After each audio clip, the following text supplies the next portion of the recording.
మాజీ సీఎం జగన్ అక్రమాస్తుల కేసులో కీలక పరిణామం చోటు చేసుకుంది. కోట్లాది రూపాయల విలువైన భూమి వ్యవహారంలో భారతీయ సిమెంట్స్లో క్విట్ ప్రోకోకు పాల్పడ్డట్టుగా ఈడీ గుర్తించింది.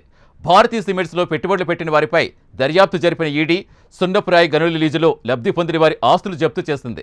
ఫ్రాన్స్లో భూమి అమ్మిన దాల్మియాకు వచ్చిన సొమ్ములో 55 కోట్లు హవాలా ద్వారా జగన్కు బదిలీ చేశారని సిబిఐ ఛార్జ్షీట్లో వెల్లడించింది. ఐటీ సోదాల్లో లభ్యమైన డీల్ వివరాలు, ఆధారాలు బయటపడడం ఇప్పుడు సంచలనంగా మారింది.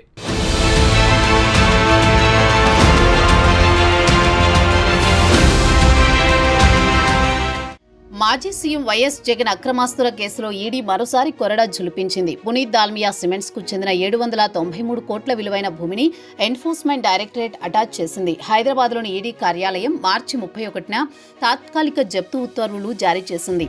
కడప జిల్లాలో 417 హెక్టార్ల సున్నపురాయి లీజు దాల్మియాకు అక్రమంగా కట్టబెట్టారనే అభియోగం.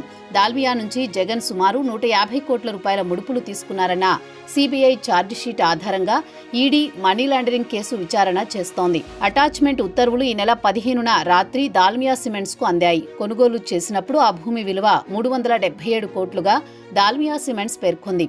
కడప జిల్లా మైలవరం మండలంలోని తలమంచిపట్నం, నవాబ్పేటలో 407 హెక్టార్లలో సున్నపురాయి గనులు లీజు కేటాయింపులతో అక్రమాలు జరిగాయనేది సిబిఐ, ఈడీ అభియోగం. జగన్ ప్రోద్బలంతో నిబంధనలకు విరుద్ధంగా దాల్మియా సిమెంట్స్ కు వైఎస్ రాజశేఖర రెడ్డి ప్రభుత్వం కట్టబెట్టినట్లు సిబిఐ దర్యాప్తులో తేలింది. ప్రతిఫలంగా జగన్ కు దాల్మియా నుంచి 150 కోట్ల ముడుపులు అందినట్లు సిబిఐ ఆరోపణ. రఘురాం సిమెంట్స్ లో షేర్ల రూపంలో 95 కోట్లు, హవాలా మార్గంలో మరో 55 కోట్లు దాల్మియా ఇచ్చినట్లు సిబిఐ ఛార్జిషీట్లో పేర్కొంది. మరో 85 కోట్లు హవాలా మార్గంలో చేర్చాలని భావించినప్పటికీ సిబిఐ కేసు నమోదు కావడంతో ఆ ప్రక్రియ నిలిచిపోయినట్లు తెలిపింది. జగన్, విజయసాయిరెడ్డి, పునీత్ దాల్మియా, సవితా ఇంద్రారెడ్డి, శ్రీలక్ష్మి రాజగోపాల్ తదితరులపై 2013లో సిబిఐ ఛార్జిషీట్ వేసింది. ఆ కేసు ఆధారంగా ఎన్ఫోర్స్మెంట్ డైరెక్టరేట్ మనీ లాండరింగ్ నిరోధక చట్టం కింద కేసు నమోదు చేసి విచారణ జరుపుతోంది. స్టే ఉత్తర్వులు ఉండడంతో చాలా కాలం ఈడీ కేసు విచారణ ముందుకు సాగలేదు. తాజాగా ఈడీ ఆస్తులు అటాచ్ చేసింది. జగన్ అక్రమాస్తుల కేసులో ఈడీ ఇప్పటి వరకు 9 ఛార్జిషీట్లు దాఖలు చేసింది.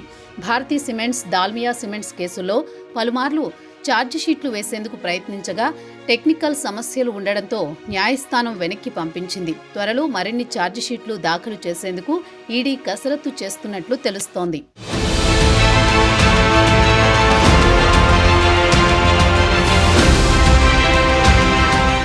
2011లో సిబిఐ కేసు నమోదు చేసింది. 2013లో ఛార్జిషీట్ దాఖలు చేశారు. సిబిఐ ఎఫ్ఐఆర్ల ఆధారంగా ఈ కేసులో ఈడీ పూర్తిస్థాయిలో దర్యాప్తు చేసింది. భారతీ సిమెంట్స్ లో పెట్టుబడులు పెట్టిన వారిపై దర్యాప్తు బృందం ఈడీ సున్నపురాయి గనుల లీజుతో లబ్ధి పొందిన వారి ఆస్తులను కూడా జప్తు చేసింది. పునీత్ దాల్మియాకు, విజయసాయిరెడ్డికి మధ్య డీల్ కుదిరిందన్న విషయాన్ని సిబిఐ చెప్పింది. ఫ్రాన్స్ కు చెందిన పాసి ఫామ్ కు వాటాలో కొంత భాగాన్ని దాల్మియాకు అమ్మింది. వచ్చిన సొమ్ములో 55 కోట్లు జగన్ కు బదిలీ చేశారని సిబిఐ అభియోగాలు మోపింది. 2010 నుంచి 2011 మధ్య హవాలా ద్వారా లావాదేవీలు జరిగాయని సిబిఐ ఛార్జిషీట్లో వెల్లడించింది. ఐటీ సోదాల్లో లభ్యమైన డీల్కు సంబంధించిన వివరాలు, ఆధారాలు బయటపడ్డాయి. దీంతో 793 కోట్ల ఆస్తులు జప్తు చేస్తున్నట్లు ఈడీ ప్రకటించింది. ఈ అంశాలన్నింటినీ దృష్టిలో పెట్టుకుని సిబిఐ ఛార్జిషీట్ ఆధారంగా మనీ లాండరింగ్ కోణంలో ఈడీ ప్రత్యేక దర్యాప్తు ప్రారంభించింది.